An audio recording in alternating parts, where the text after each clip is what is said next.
Welcome to the Whiskey Preacher. My name is Phil Shepard. I'm your host.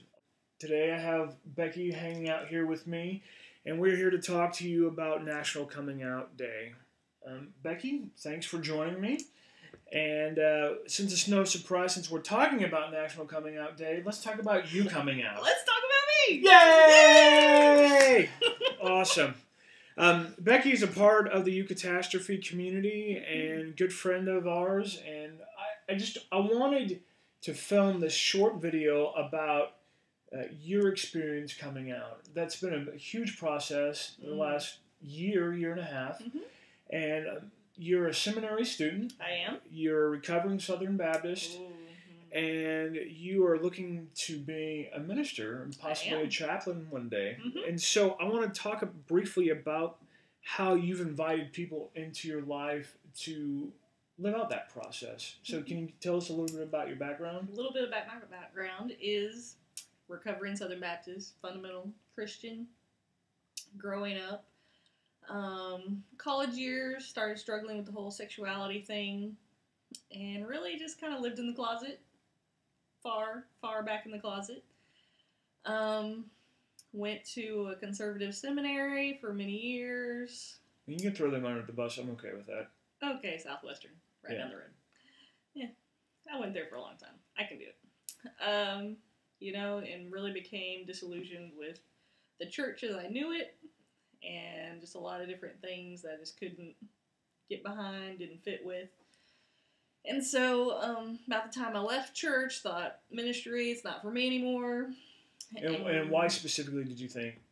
Well, a lot of different reasons. I'm a woman.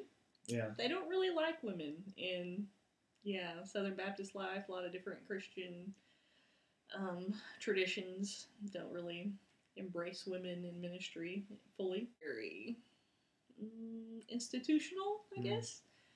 And so an institution that didn't empower women to be pastors, let alone queer women to be pastors, or queer people in general to be pastors. Well, not only that, I didn't really admit that I was gay. I was just struggling. I was really a straight person. That's what they teach you. They're really straight. I promise you. No. They are really, heterosexual with these tendencies. That's what they teach you. So. So, you, roughly last June of 2009, started looking for a church. You realized to yourself that, okay, I'm gay. God's okay with me. In fact, not only is God okay with me, but God loves me for who I am, and I've been created this way. And so you started looking for a church, and that's how you found us. I did. Yeah. I found the Euc. I had heard about emerging church a couple years ago. It's like, well, let's try them out. We'll see. Went to the Euc and started having conversations with you. It's like, hey, I'm gay, and you're like, Yeah, that was a surprise. Yeah, it wasn't a surprise to him. Evidently no. Not a surprise at all. Yeah. I'm not trying to say I'm living in a stereotype, but geez, come on. Well, people can see what they want to see. If they don't want to see it, it's not there. So, But, I don't know exactly how to respond to that. I don't either. I'm just me. So you told me that you were gay. This is like our first real conversation. I said, that's not a real surprise. And I think you were actually kind of testing the waters to see if there was a community out there that would accept you for who you were. Right. Well, you grow up in this bubble of fundamentalism, and you're taught that these other people that are Christians that aren't involved in your little circle of fundamentalism, they're not really Christians. Yeah. They have, they're heretics, or they're, they don't really believe in Which I've been called many times. Right. And so you generally have a fear of all these other people. They call themselves Christians that are more accepting, more open, yada yada. So these people, they really are okay with God. Really? Maybe they believe in God too. Maybe they'll be okay with me. So, yeah. So I was testing the waters, and just really found the community at the youth. So fast forward a little bit, we started having conversations, not only that it was okay for women to be pastors, but it was okay to be queer and be a pastor and be a woman and all those things. And we really encouraged you, as you would say, forcibly encouraged you to really start examining that. Yeah. Can you tell us a little bit about that process? Well, and it was a little bit of a hard thing because I really had shut the door to ministry. Not just because of being gay, but just because ministry was so tainted for me. It was just, you can't be in ministry because basically, it's just hypocritical. You can't be in ministry because it's just this institution that wants to take advantage of people.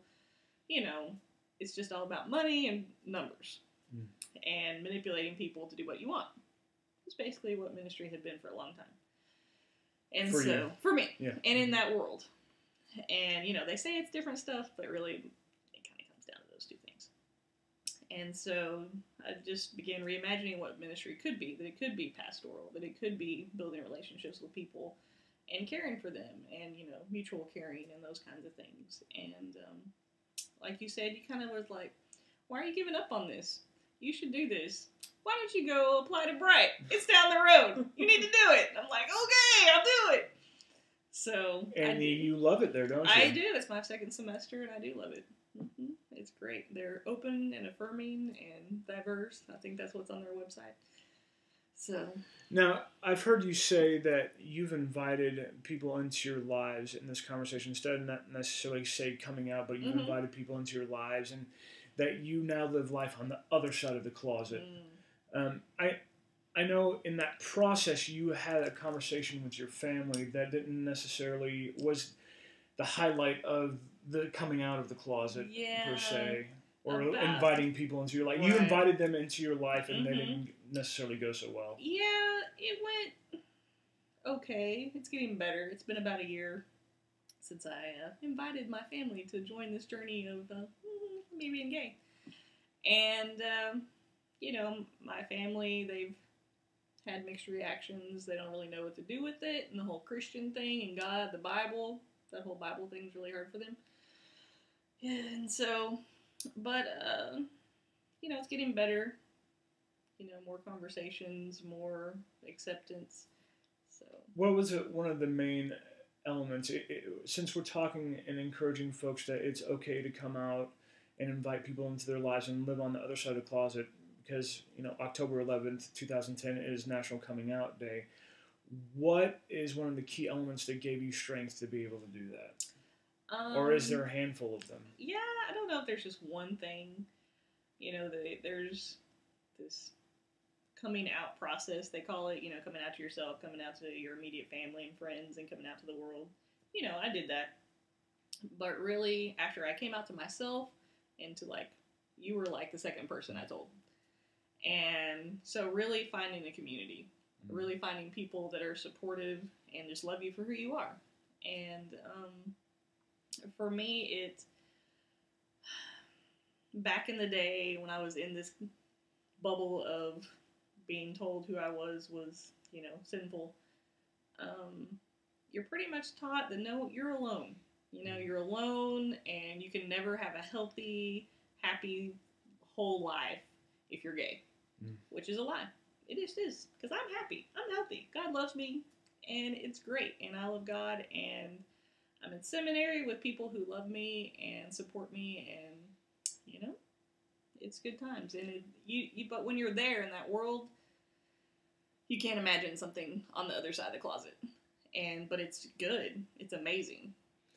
So, do you have, wrapping up in 20 seconds, do you have a last word that you can tell somebody who is in the ministry, in seminary, struggling with their sexuality? What word of hope can you give them in a sentence or less? A sentence or less. It is good here. Come join us. It's wonderful. Thank you for joining us for The Whiskey Preacher. This is my friend Becky. I'm Phil, also known as The Whiskey Preacher. And we encourage you to use Monday, October 11th, 2010 to come out. If you're looking for a faith community, email us. I can get you in contact with her. We can help you find folks. Just know that you're not alone. Thanks for joining us, and we love you.